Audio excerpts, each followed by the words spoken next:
Well, good morning. I wanted to make a few comments here on. I watched a few shows last night, and a few interesting reports on free speech and all this other stuff. And it's almost like you got to have the First Amendment with a little asterisk next to it. And people say, well, there is freedom of speech, but you got to pay for the consequences of that speech. If you have to pay consequences for it, then it's not free speech, is it? And I'm a strong believer. And I disagree with people using cuss words, with people, talking about homosexual behavior, with basically anything that says anything against Scripture. Of course, I'm going to be a little hesitant towards that. And it deep inside, it's going to affect me. It's going to make me feel disgusting or whatever, because it goes against what I believe in. And yet, it's okay for somebody to say something that violates how I believe, and yet when I say something that violates how they believe, then there's a bunch of red flags. There's this thing about tolerance nowadays, where it's all about tolerance.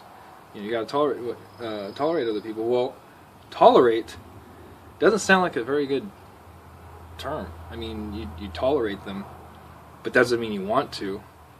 But then why is it the same when it comes to Christianity? People don't want to tolerate it. They don't want to hear it. And yet you can't say anything about Islamists or anything like that, because I think it's out of fear of death. They're afraid, they're gonna kill us or whatever. And that's not the American way, man. If somebody threatens us, we're gonna go after them. We don't cower and hide behind rocks and trees and say, hey, you know what? I don't want to say something wrong because I might get hurt or I might get offended. No, you say what's right. Say what the truth is. Call it like it is. And all of this, people saying, well, you don't want to upset anybody. Well, guess what? It happened my whole entire life. Does that mean I'm more thick-skinned than somebody else because I didn't respond in a hateful, anger way, or resort to violence to... I don't know. It just seems pretty ridiculous and the double standard, but it makes a lot of sense, because the Scripture is actually coming true. That people are gonna say all mean things about us, and it's kind of sad. But then to say that we're so proud of our Constitution, and then people say, well, it's outdated and we need to change it. Well, here's the thing, and this is my opinion: if you don't like the Constitution, if you don't like our Constitution, get out of our country. Don't try to change it because of what you like. We were founded on the Constitution. That was the guiding document for our democracy. And to say that we need to change it because it's outdated is absolutely false. They had all sorts of corruption back in England, especially with like the British Empire and the Church of England, all these things. And, they wanted to escape and get away and have their freedom. And now look at America today, because we're not following what it's in the Constitution. It's kind of falling apart, and as far as free speech goes, I understand, okay, well, if you say something, you're expressing your thoughts, and so then if you're criminalized because of your thoughts, it's basically thought police, which to me sounds pretty Orwellian. That there's, it's exhaust cover, there's... It just sounds to me like everybody wants control of everybody else, how they think, how they feel, because they're afraid, if they aren't a certain way, then they're going to act out, they're going to do... if you actually read what the Constitution says, and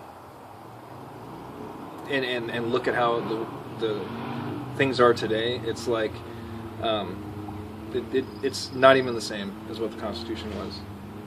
There's... I don't know. I guess it's because there's so many amendments, and not amendments I don't mean amendments. I mean where judges sit down and they make a decision on what the Constitution says. Well, when that happens so much, now you have judges making constitutional decisions based on somebody else's judge's opinion on a different opinion, and they're making now laws based on some judge's opinion on his interpretation of what the Constitution says. And if you keep doing that over and over, it's like telephone. You say one thing to one person, and it goes around the room. By the time he gets back to you, it's something totally different. And that's what's happening today. They don't look at what the actual Constitution says. When it says a right to free speech, I'm a believer that you can say whatever you want. Of course it's going to go against God's law, but you have the right in this country to say whatever you want. The problem is, I believe, when you act on that, that's a different story. Because technically speaking, I'm not saying I'm like this, but if you say, oh, I'm going to kill that guy, okay, now what? Are you going to be arrested for attempted murder? Because you're saying you're going to kill him? That's technically, maybe not attempted murder, but threatening bodily harm or something like that. But then, isn't that fall under the realm of free speech? If not, then you'll say, well, but that doesn't, you can't say anything that hurts anybody. Well, the First Amendment doesn't have a little asterisk next to it saying, okay, refer to sections A through whatever to give a description of what the First Amendment says. That's not what the First Amendment is. Second Amendment, same thing. You say, well, you don't need guns and right to bear arms. Obama's trying to ban the bullets for the AR-15 rifle. It says, okay, well, you can bear arms, but you can't have ammunition for it. I mean, it's like, that's the technical stupidity of our government now. That kind of a thing. It's like, well, you can have the arms, but no ammunition. It's no longer arms, okay? Arms are something that you can defend yourself against an attacker. Fourth Amendment, unreasonable search and seizure. NSA, do I need to say anything more? That's unreasonable. To gather everything up as a data mining operation and go back and use it as evidence later, that violates the Fourth Amendment. I'm not some sort of saint or whatever, and I don't even know where this is going. It was just upsetting last night. I couldn't really sleep over it because, I guess looking at my past, I was offended left and right. But I sucked it up. I had thick skin. People nowadays say something wrong, and it's like, no offense, but they're wusses. You can't even say stuff like "man up." It's like, oh, well, you're insinuating you're a guy. It's it's an idiom, I think is what they're called. Where you're talking. It's not literal. It's an interpretation. Like be a man about it. That's been in our culture for years and years, and there's a certain connotation behind it. And you're not insinuating that, oh, you have to be a man in order. No, that's not what it's saying at all. But when you create these interpretations, people getting offended and can't hurt anybody's feelings, and yet the Christians are left on the outside. Hey, it's okay to hurt their feelings when all Christians do is preach love, peace, understanding. Of course they're going to preach on homosexuality as a sin. They're going to preach on blasphemy as a sin. They're going to preach on even a simple thought as looking at a woman with lust as sin. Okay? And that's okay. I think it's okay. Because guess what? That works in your heart to change your outlook on life. Because what is the benefit of lusting after a woman? Really, what is the benefit of that? Unfortunately, our sinful nature just makes it happen. We end up lusting because of our own little desires for sex, and yeah. But why aren't feminists upset about that? That deep desire to have sex with a woman, oh, that's so animalistic. That's oh, you can't be like that. That's looking at women like a piece of meat. Well, love and sex are two different things. But we won't get into that, I guess. All I'm trying to say is that, when you hear, if you actually sit down and read the Constitution through the other, there are so many things the government is doing that violates the Constitution. And people say, well, why aren't they being corrupted? Or why aren't they being prosecuted or arrested? Well, quite honestly, it's because everybody that is in there who is idly standing by, seeing this happen, they're all contributing to this. And they, quite honestly, should all be prosecuted. Everybody in the government should be prosecuted. If they're allowing stuff to happen that violates our Constitution, the President, even me, when I was in the service, I swear to protect and uphold the Constitution of the United States against all enemies, foreign and domestic. Okay, domestic enemies of the Constitution are everywhere right now in the government. And when President Obama took that oath of office to protect and defend the Constitution, that wasn't protect and defend and then change if you feel like it's needed. And that's exactly what's happening today, because we're going so far away from what the Founding Fathers believed in.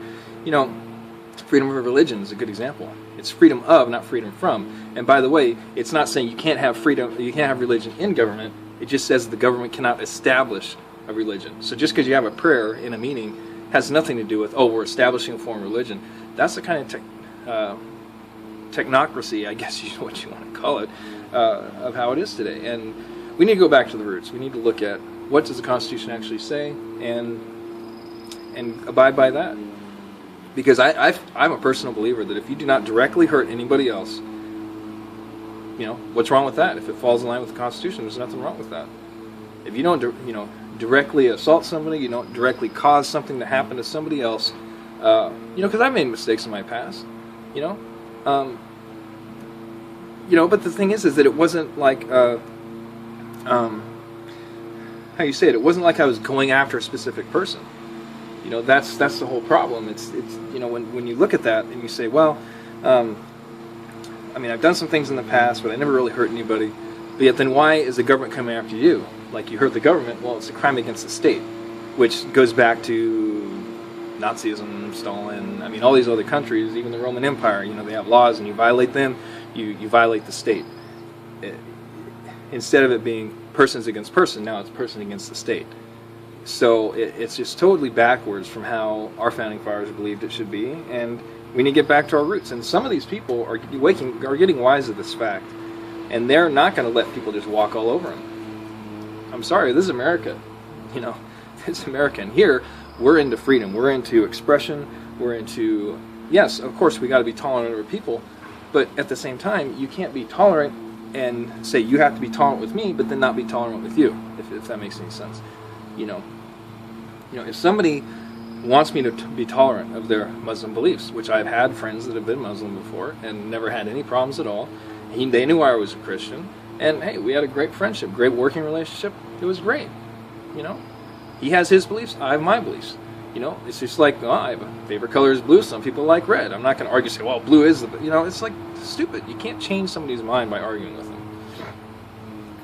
And when you're so cautious, you don't want to offend anybody. You can't have any discussions. Homosexuality, here's a good example. Because of the negative attacks that happened before, look at how much it's grown. And it's not because the people says, okay, we're going to be tolerant. You can't say this. You can't say this. No, they were saying that stuff. They were calling them. I don't want to offend anybody, and I'm sorry to have to use these words. But queers and dykes and fags and all this other stuff. These words that came about. Now they're like, okay, we got to be cautious about that because we don't hurt somebody's feelings. But way back in the day, they were proud of that. It wasn't a negative connotation. Some of it was, but look at what happened. Because of that, there was an open discussion about it, and people have the right to choose what they want to do. Now, do I agree with homosexuality? Absolutely not. I don't. But the right in America is, if you want to believe that, you can practice whatever you want. Now, am I going to allow it around my son? Absolutely not. Because, you don't want to corrupt other people with what you believe. And part of that, homosexuality, that is a private matter. When you're out in public and you're not going to want, just like when there's a heterosexual couple in public, they're not going to be out in public having sex. That's damaging. Now, of course, if you raise your child correctly and they come out into this world and they see men walking down the street holding hands or whatever, they'll understand in their mind, hey, that's not right, that's not something I should do, but they'll understand, hey, that's the way the world is, and I'm going to protect myself from that by not getting involved in that. But are they going to actively go out there and say, hey, you need to change, what you're doing is wrong and everything like that, and preach by fire? Quite honestly, it just depends on how the Lord leads you. For me, I preach love and understanding because, I was an outcast for so long, and I don't want people to feel that way. I don't think it's right, no matter if I agree with them or not. I always take the side of the person who's being put down. I'll take the side of a homosexual any day because, you got to practice love. But how can you practice love if you're not, showing them love, and you're just sitting there saying, you're wrong, you're wrong, you're wrong, instead of pointing out some good points, saying, hey, I can see you're a great person, and, just go into all this stuff, because it's who they are. And people say, well, homosexuality is a heinous sin. Well, yeah, I agree, in the Bible, that God really frowned down on sexual sin, whether it be homosexuality, whether it be being promiscuous, sex before marriage, all that stuff, is I don't know, it's what we believe. And okay, do we want to pressure? Sure, we want to tell them, but guess what? We plant the seed, we let it grow, and we just, the Lord will draw him. If that person is meant to be saved, what does it say in the Scripture? What did Jesus say? You know, nobody comes into me unless the Lord draw him to me. The Father draw him to me. You know, so it's up to the Father to draw him to Jesus, and no matter what happens, your witness will plant the seed, and that seed will grow. You know, and how are you going to plant a seed of hate and think that's going to grow into love? That doesn't make any sense to me. You know, and when we're so cautious, especially with the First Amendment, of not wanting to offend anybody, not wanting to say anything at all, then next thing you know, it's going to be thought police, and you can't think this way, and then we'll have implants and everything like that. And it's just, you know, of course, I don't agree with some of the stuff people say. I think it's wrong. At the same time, that's their right as an American. You know, if you don't like that, get out. It's that simple. We have a right to have an open discussion about this kind of things. And if we can't have an open discussion, how are we supposed to solve anything? I mean, really, how are we going to solve anything if we aren't discussing it? So anyway, just thought I'd give a little thought on that one.